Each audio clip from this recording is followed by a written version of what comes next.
súbele el volumen al micrófono. Sí, pero aquí no sube.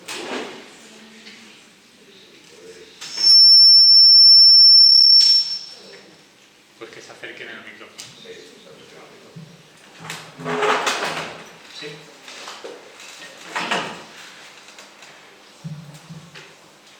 Pues hola, buenas tardes. Un placer. Gracias a la organización por el acto, por habernos invitado al Ateneo y al Partido Comunista de los Pueblos de España. Mientras veía el documental, recordaba una comida mantenida en Madrid a finales de los años 80, un grupo de compañeros fiscales con dos personas fuera de lo normal, se puede llamar. Uno era el bailarín Antonio Gades, miembro del Partido Comunista de los Pueblos de España y, si no recuerdo mal, miembro de su comité central. El otro era Jesús Vicente Chamorro, el fiscal Chamorro, el fiscal Rojo, una de las mentes más preclaras que hemos tenido en la carrera fiscal, que de facto, hasta donde nos permitía la Constitución, que nos prohibía militar en partidos políticos, pues hasta donde se podía, Jesús militaba en el PCPU. Y todo eso me ha venido a la cabeza porque Gades conocía el problema del Sáhara, Jesús Chamorro naturalmente, trabajó intensamente Jesús como fiscal jefe de la Sala Primera de lo Civil del Tribunal Supremo. En el caso de Badadi, de concesión de la nacionalidad española por la Sala Civil del Supremo, por primera vez a los saharauis. Entonces el fiscal era Jesús Vicente Chamorro, y que consiguió también aunar las voluntades tras una intensa discusión en lo que se llama la Junta de Fiscales de Sala del Tribunal Supremo, de manera que el Ministerio Fiscal en toda España y en todas las instancias defendiera la nacionalidad española de los saharauis. Respecto al documental, bueno, es muy agradable haber visto a la Sultana Jaya, que, como sabéis, desde hace unos días está en Alicante y lo va a estar durante un tiempo, aunque hoy, si no me equivoco, asiste a un homenaje que se le brinda en Madrid, pero va a estar residiendo una temporada en Alicante. El título del documental, Un conflicto olvidado, ya lo dije en la última ocasión en que tuve ocasión de verlo, es en lo único que yo no estoy de acuerdo. Es muy socorrido decir del Sáhara un conflicto olvidado. Pero el olvidado no tiene nada y no ha tenido nunca nada. Es uno de los grandes conflictos de este planeta, en tanto que mantiene en tensión toda una región como es la del Magreb. Entonces es la pieza sin la cual toda esa región no va a alcanzar nunca la estabilidad. Y si el Magreb no alcanza la estabilidad, Europa en su flanco sur tampoco. La seguridad del Mediterráneo, la geoestrategia de la OTAN, todo eso está en danza cuando hablamos del conflicto del Sáhara. Y ha hecho falta únicamente una declaración, en este caso del presidente del Gobierno de España, Pedro Sánchez, para empezar a comprender la dimensión auténtica del conflicto del Sáhara. Una vez el ministro de Asuntos Exteriores de Marruecos reconoció que el 90% de las relaciones políticas, diplomáticas, entre Marruecos y España, el 90% era el Sáhara Occidental. De manera que, como digo, si no se comprende el conflicto del Sáhara, si no se atiende, no se puede comprender en realidad la geoestrategia mundial en esa región del noroeste africano.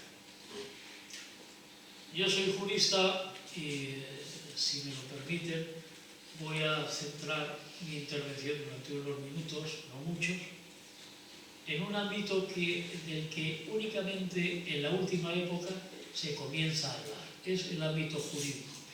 Y aunque tiene algún prisma que puede ser complejo, difícil, sin embargo lo básico es relativamente fácil de comprender y a ello me voy a remitir únicamente.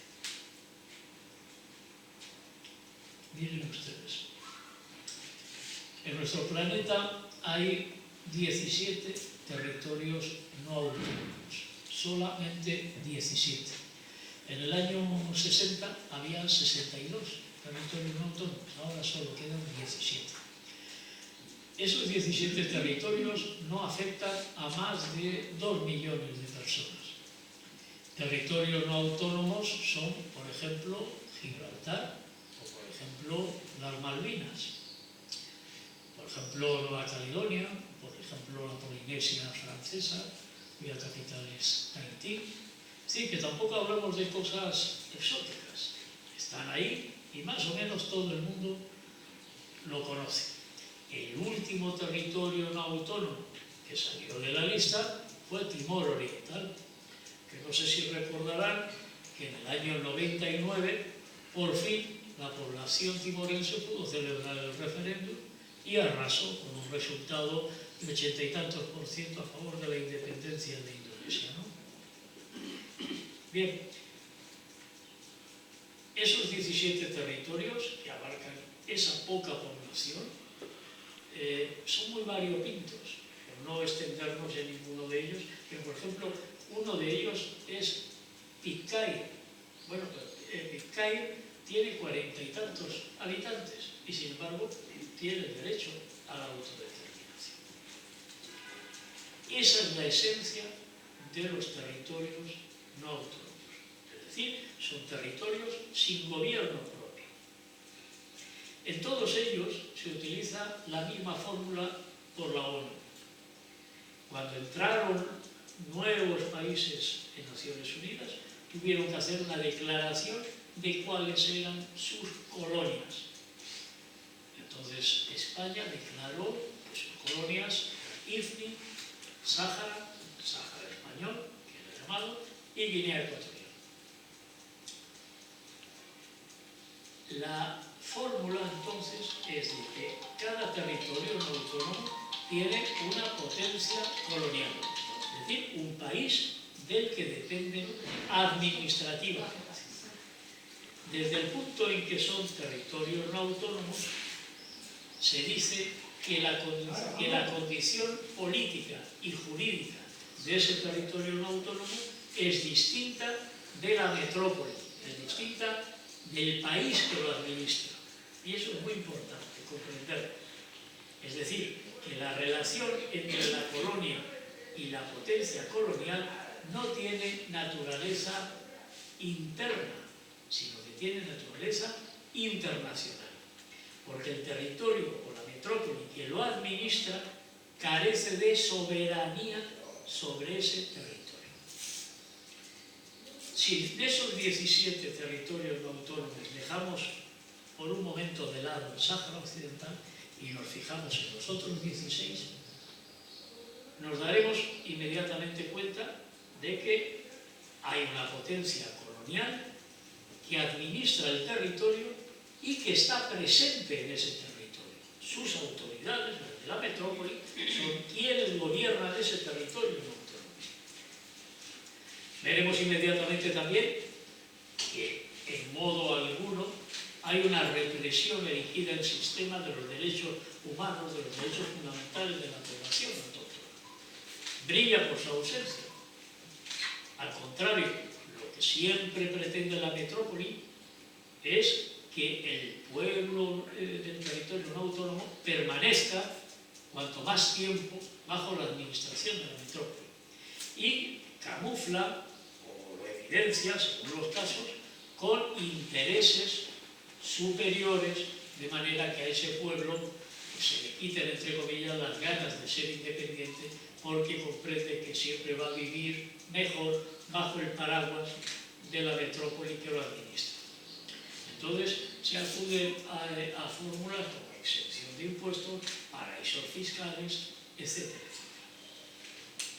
De manera que, aunque haya alguna tensión, esos territorios permanecen en general bajo una situación pacífica en su dependencia y su relación con la metrópoli.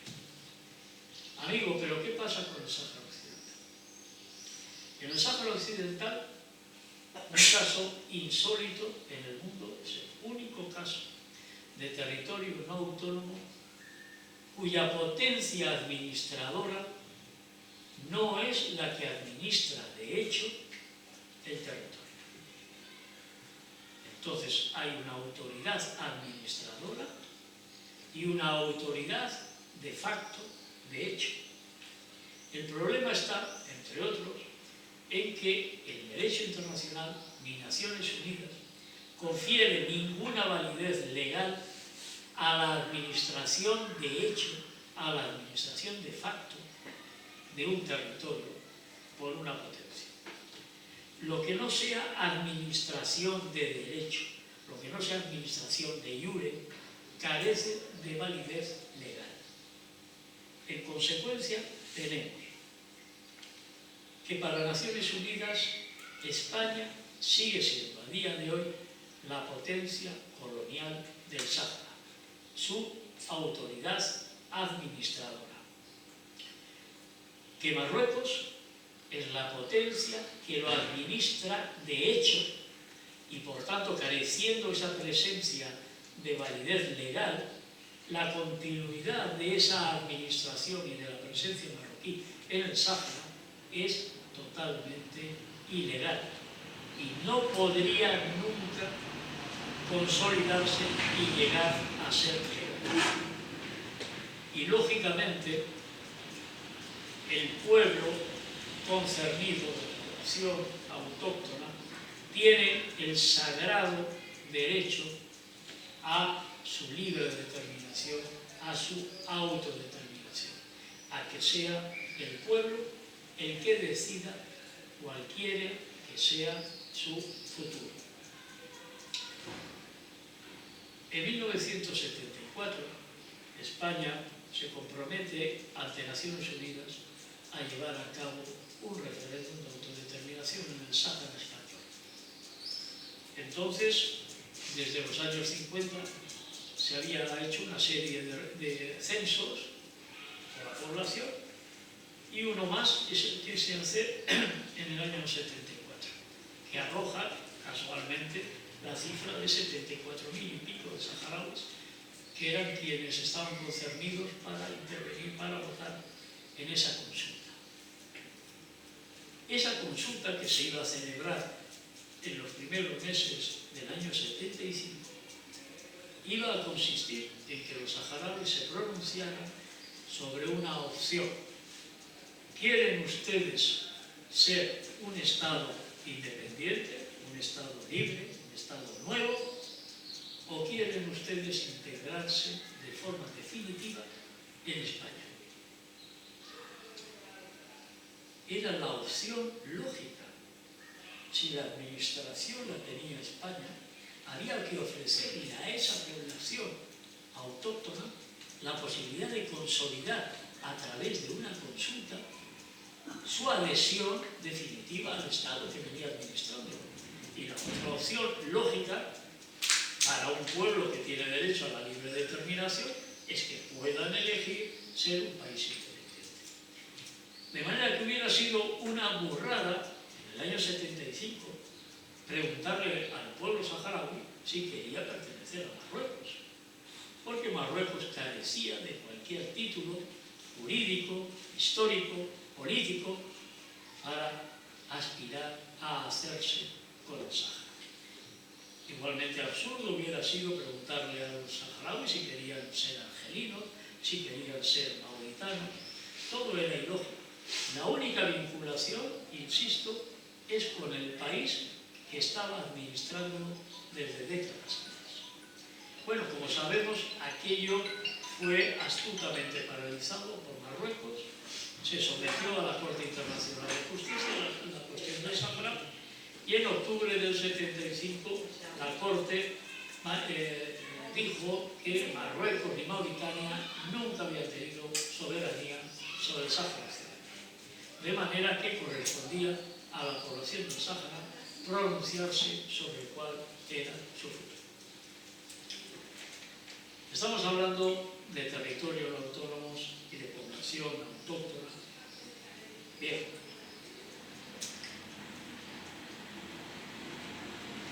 Los derechos fundamentales y los deberes esenciales de la potencia colonial sobre su territorio autónomo están en los artículos 73 y 74 de la Carta de la ONU, fundamentalmente el 73. El 73 ordena a la potencia colonial, primero, a que emita informes periódicos ante la ONU, señalando cuál es el grado de desarrollo que va obteniendo en el pueblo que administra. Cuál es el grado de desarrollo en lo sanitario, en lo educativo, en lo económico, en lo social y en lo político. Es decir, cuáles son las acciones que la metrópoli lleva a cabo para fortalecer el autogobierno de ese pueblo. Con la vista puesta, no puede ser de otra manera, a que cuando esté suficientemente desarrollado como pueblo, conferirle, materializar el derecho a que se pronuncie sobre cuál quiere que sea su destino. Si España no está presente en el Sáhara Occidental, porque dijo que antes del 76 abandonaba, y entre paréntesis, naturalmente la ONU nunca reconoció válidamente ese abandono de España, y no hay ninguna resolución de Naciones Unidas que diga que España ha dejado de ser la potencia colonial del Sáhara. Entonces, ¿qué ocurre? Que no estando en el territorio, no informa al Secretario General de la ONU sobre qué está ocurriendo en el Sáhara. Y, aunque Marruecos está presente, no tiene ni siquiera derecho a informar a la ONU sobre cuáles son esas condiciones de los saharauis. La ONU no puede admitir ese testimonio, ese informe de Marruecos, porque la presencia, como he dicho, de Marruecos es ilegal. Lo que nuestros gobiernos quieren silenciar es precisamente los documentos que periódicamente se remiten a la Secretaría General de la ONU sobre los territorios no autónomos. En este caso tengo uno de 14 de febrero de 2020. Habrá salido otro en el 21, pero yo no lo tengo. Bien, como en cada documento de este tipo, se hace un listado de los 17 territorios no autónomos. Ahora voy a pasar el documento. En ese listado aparece encima de cada territorio el país que lo administra, la potencia colonial según la ONU. Cuando se refiere al Sáhara Occidental, dice arriba España. Dice España y no menciona en ningún sitio a Marruecos. Ángela, si no está la palabra, puede pasar. Eso es sumamente esclarecedor, tan esclarecedor que no tiene vuelta de hoja. No hay posible discusión. Lo que España tuvo es la administración del Sáhara. Nunca tuvo la soberanía. Los juristas de la época utilizaron una fórmula que parece un juego de palabras, pero no lo es, tiene mucha esencia. El Sáhara era español, pero no era nacional. El Sáhara era territorio español, pero no era territorio nacional. Cataluña es territorio español y territorio nacional. La diferencia está, al ser español, disfrutaba como ciudadano de los beneficios de los españoles, digamos, blanquitos, pero no era nacional. Como territorio no autónomo, su libertad, su apartamiento de España no hacía sufrir a la esencia de España como Estado. Por eso se podía independizar. Si hubiera sido español y nacional, no se podría haber independizado. No podía ser un territorio no autónomo como no lo es Cataluña. Con todos los respetos a Cataluña, yo no pretendo entrar en ninguna diatriba al respecto, únicamente señalo lo que dice la legislación internacional respecto a los 17 territorios no autónomos que quedan pendientes. Exclusivamente me refiero a eso. Muy bien, eso ha sido siempre así. Y aún cuando se pactó los acuerdos tripartitos de Madrid, de noviembre del 75, mediante los cuales España cedía la administración del Sáhara a Marruecos y Mauritania, cuestión que no podía hacer, porque si no tenía la soberanía, no podía ceder la administración. La administración, si quería abandonarla, cosa que no era posible legalmente, pero en todo caso, que haberla querido abandonar, la tendría que haber abandonado a favor de la ONU para que Naciones Unidas hubiera continuado con la celebración del referéndum. Pero nunca podía entregarlo a terceros estados con unas apetencias anexionistas declaradas. ¿Qué es lo que hace el presidente del gobierno de España hace un par de meses? Reconoce o admite la autonomía planteada por Marruecos en 2007 como la solución más seria, creíble sobre el Sáhara Occidental. Bien. Yo pienso que el presidente de Argelia, con muy pocas palabras, ha dado la clave de esto. El presidente argelino ha dicho que cualquier país, y ha citado por su nombre a Estados Unidos, a Francia, a Alemania, pueden alinearse o no con Marruecos en las tesis sobre el Sáhara. El único país que no puede hacerlo en el mundo es precisamente España, por ser la potencia colonial aún del territorio. Por eso, el presidente Sánchez comete una ilegalidad cuando viene a reconocer de facto la soberanía marroquí sobre el Sáhara. No puede hacerlo la potencia colonial. Con base en el artículo 73 de la Carta de la ONU, lo que tiene obligación España es de contribuir en el grado necesario a fortalecer el autogobierno saharaui y conducirlo de la mano a que sea independiente. No nos engañemos, esa es la voluntad evidente de este pueblo. No quiere ser una autonomía. Pero es que para que hubiera autonomía, primero el territorio del Sáhara tendría que corresponder a Marruecos, lo que nunca ha pasado, nunca ha sucedido históricamente. Nuestro Estado deviene un Estado de las autonomías como evolución de un Estado unitario. Primero hay soberanía sobre un territorio y se llega a un momento en que se acuerda, bueno, la descentralización, desconcentración, como se quiera llamar.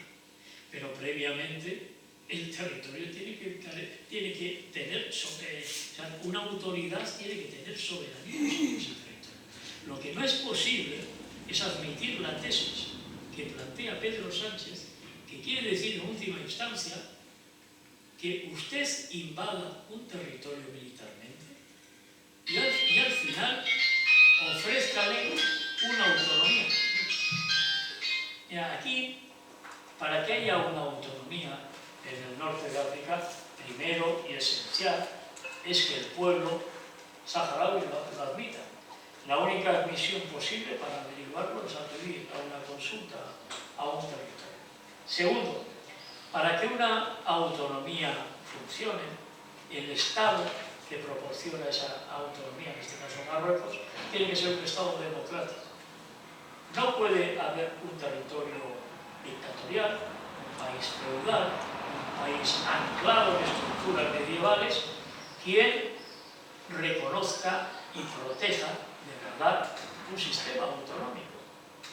En ninguna cabeza cabe que los refugiados saharauis de los campamentos pudieran retornar al Sáhara bajo un régimen represor señalado por el mundo entero y que pudiera garantizarles las libertades fundamentales como personas, como ciudadanos. Eso en ningún caso. En el caso de Timor Oriental, eso supuso, además, la caída del gobierno que estaba presente entonces y un gobierno nuevo que fue el que llevó a cabo los últimos trámites para el referéndum de Timor. Si no, no es posible. Es apasionante lo que está ocurriendo desde hace unas semanas. Si queréis hablamos de ello.